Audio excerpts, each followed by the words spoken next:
अगर तुम अपना कल्याण करना चाहते हो तो सभी तरह के उपदेशों, सभी धर्मों को छोड़कर मेरी शरण में आ जाओ।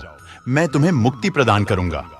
जिस इंसान के चारों तरफ नकारात्मक लोग रहते हैं, उस इंसान का मंजिल से भटक जाना तय है। जिंदगी में सब कुछ खत्म होना जैसा कुछ भी नहीं होता। हमेशा एक नई शुरुआत हमारा इंतजार कर रही होती है। इस संसार में कुछ भी स्थायी नहीं है। मन शरीर का हिस्सा है। सुख दुख का एहसास करना आत्मा का नहीं, शरीर का काम है। मान अपमान, लाभ हानि, खुश होना, दुखी होना सब मन की शरारत है। कर्म का फल व्यक्ति को उसी तरह ढूंढ लेता है जैसे कोई बछड़ा सैकड़ों गायों के बीच अपनी मां को ढूंढ लेता है। सारे रिश्ते नश्वर हैं और केवल शरीर से जुड़े हुए हैं। जैसे ही व्यक्ति की मृत्यु हो जाती है, आत्मा शरीर को छोड़ देती है।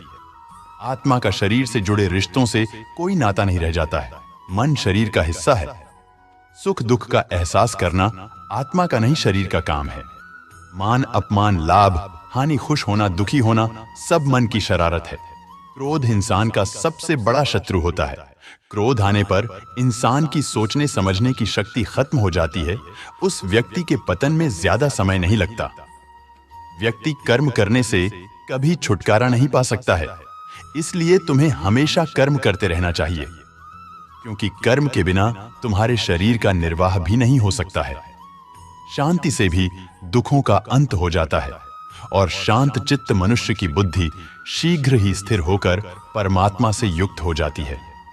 संयम का प्रयत्न करते हुए ज्ञानी मनुष्य के मन को भी चंचल इंद्रियां बलपूर्वक हर लेती हैं। जिसकी इंद्रियां वश में होती है, उसकी बुद्धि स्थिर होती है। जो भी मनुष्य अपने जीवन आध्यात्मिक ज्ञान के चरणों के लिए दृढ़ संकल्प में स्थिर है, वह सामान्य रूप से संकटों के आक्रमण को सहन कर सकते हैं और निश्चित रूप से खुशियां और मुक्ति पाने के पात्र हैं। जब तुम्हारी बुद्धि मोह रूपी दलदल को पार कर जाएगी, उस समय तुम शास्त्र से सुने गए और सुनने योग्य वस्तुओं से भी वैराग्य प्राप्त करोगे।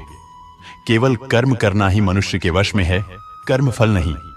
इसलिए तुम कर्म फल की आसक्ति में ना फंसो तथा कर्म का त्याग भी ना करो। सुख दुख, लाभ हानि और जीत हार की चिंता ना करके मनुष्य को अपनी शक्ति के अनुसार कर्तव्य कर्म करना चाहिए। ऐसे भाव से कर्म करने पर मनुष्य को पाप नहीं लगता। जो हुआ वह अच्छा हुआ, जो हो रहा है वह अच्छा हो रहा है, जो होगा वह भी अच्छा ही होगा।